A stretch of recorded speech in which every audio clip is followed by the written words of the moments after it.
नमस्कार विद्यार्थी मित्र, मी Dnyaneshwar Khandu Chikhale, tool and die maker निदेशक, श्री साईबाबा ITI शिर्डी.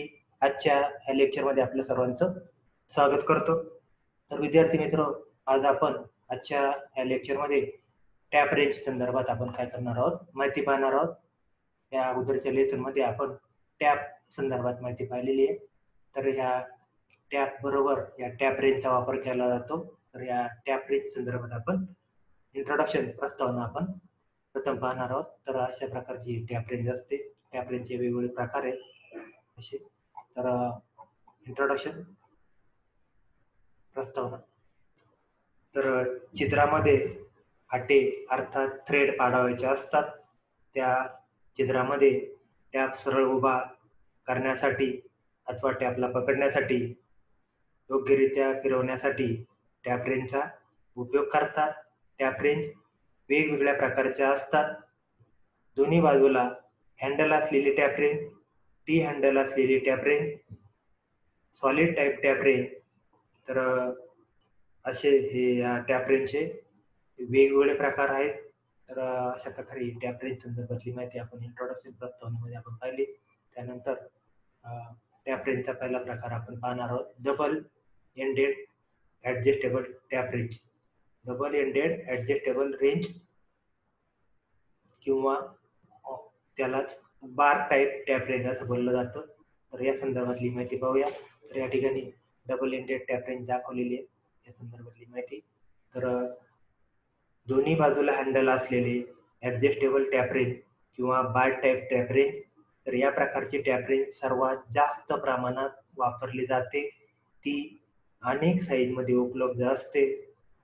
तर या प्रकारची टॅप रेंज मोठ्या साईजच्या टॅप करता जास्त उपयोगी पडते.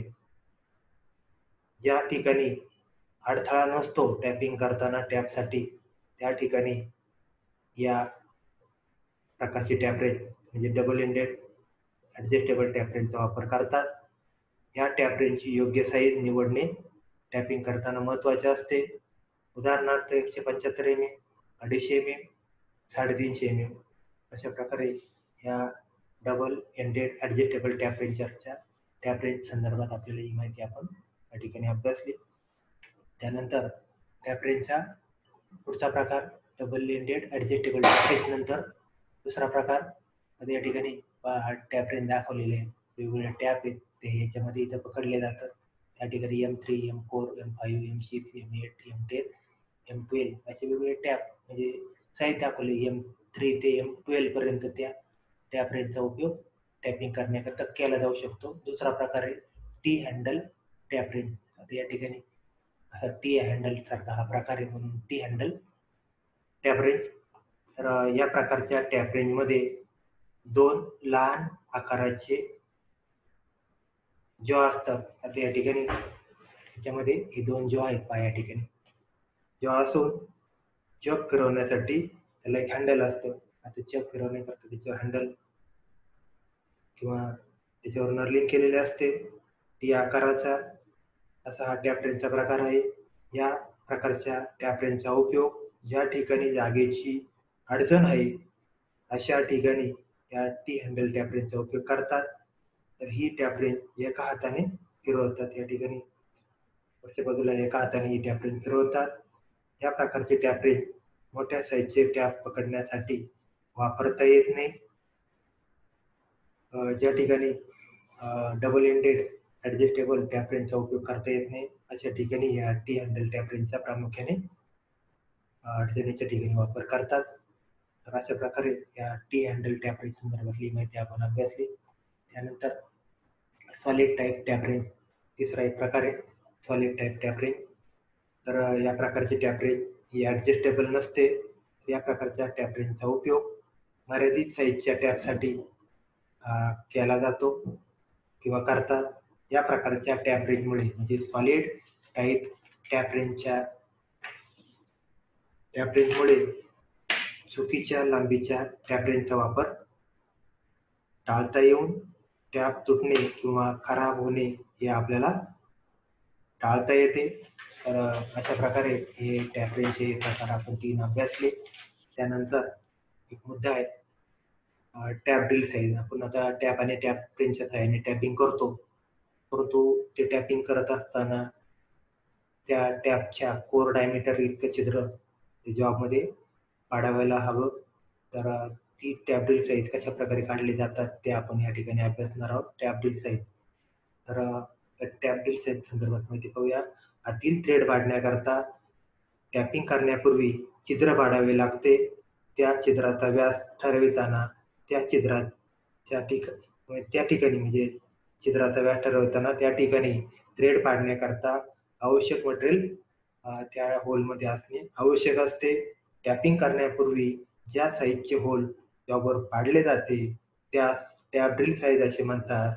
तर अशा प्रकारे या टॅप ड्रिल साईज संदर्भात सांगते.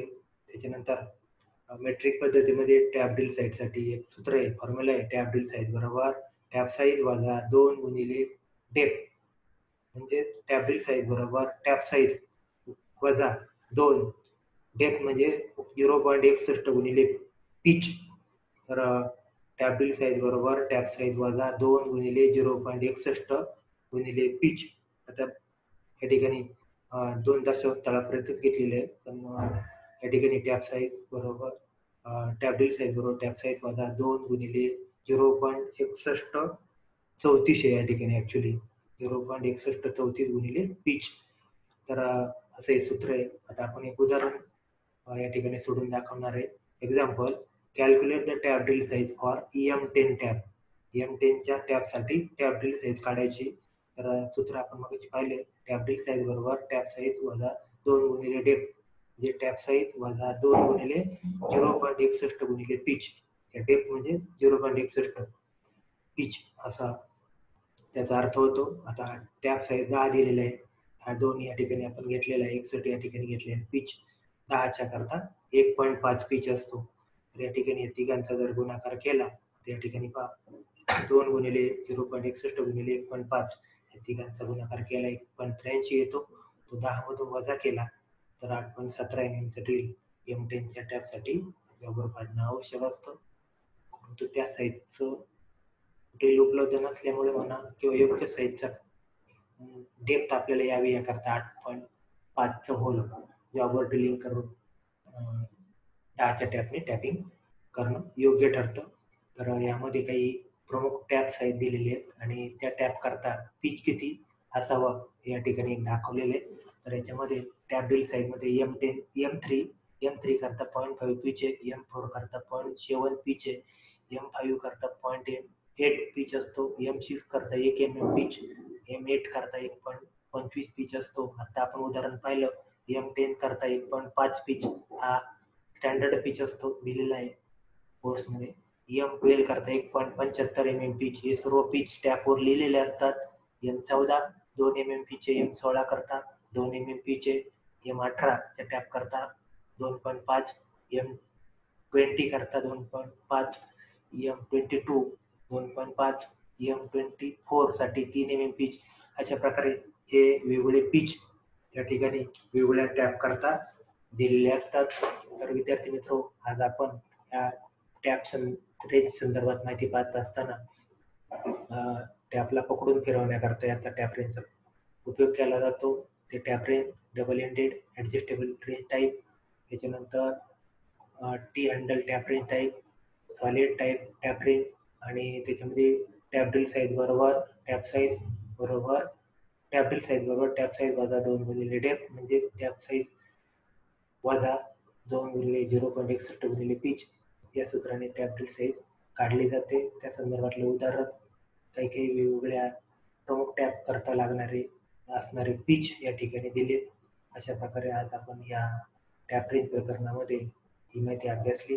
तर विद्यार्थी मित्र, या लेसन संदर्भात व्हिडिओ पाहिल्याबद्दल आपले मनपूर्वक धन्यवाद.